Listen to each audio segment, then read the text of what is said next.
Hello everyone and welcome to Clever Cooks. Today we're going to make the most perfect root beer float you ever had. I've spent weeks researching this and trying different kinds in order to bring you the most perfect root beer float that you can make at home. Now we start with the tip of the day. This plate right here is from an old microwave that was being thrown out. Some microwaves have that little nub in the bottom where they use to rotate the plate. You can't use that because it's not stable, but if your microwave plate, which you're throwing out, is flat like this, you can use it because it has ridges to help capture juices. And I have a larger one like this that I can use for cutting meats. So that's your Clever Cook tip of the day. Here's a nice Pilsner glass that we're going to use for our root beer. And you want root beer made with real sugar. And today I'm using Dad's root beer. And I make this one in memory of my dad who passed this past October. And the best vanilla ice cream that I could find at a reasonable price was Häagen-Dazs vanilla bean. I tried this with pistachio. I even tried it with the cherry vanilla. Not as good as vanilla bean Häagen-Dazs. So we start by using a little bottle opener over here. I'm going to twist it off the top. And it's nice and cool. You can see the little vapors. And you don't pour directly into the glass, you pour down the side of the glass to keep the suds down, as they say. And you go about halfway. Now I've already opened my ice cream prior, so we just pop it open, nice new container, and you go generous with some generous scoops of ice cream.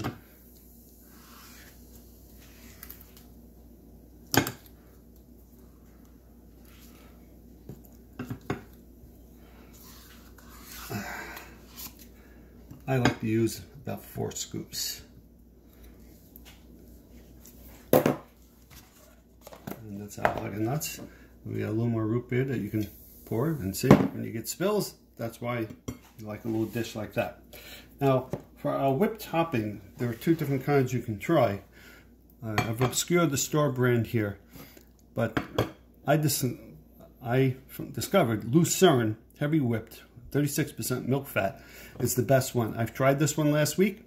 Didn't taste as good. It has carrageenan in it, which is a red seaweed from Ireland, and it's used as a preservative. There are some prospects about it that may not actually be healthy for you, so we're never going to use that again. And we see that it's foaming on the top here. Beautiful. I'm going to shake up our Lucerne. I'm just going to let it ride. Oh, look at that. And then, to top off this glorious masterpiece, we have some maraschino cherries with the stems. I like to put 2 because I'm a glutton for punishment as well as a glutton.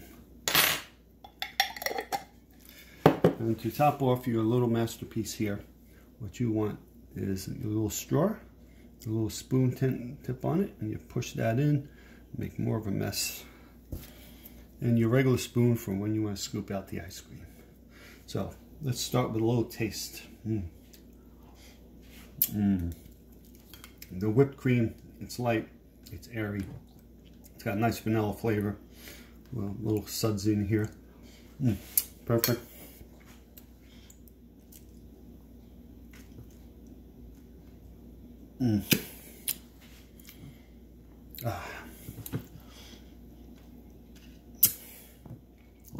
I'll let it melt a little bit.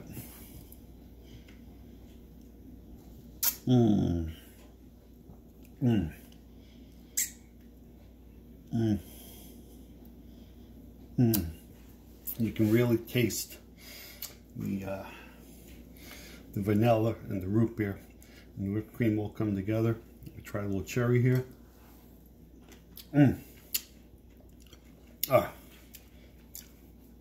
Really the icing on the cake. So that is how you make the most perfect root beer float ever.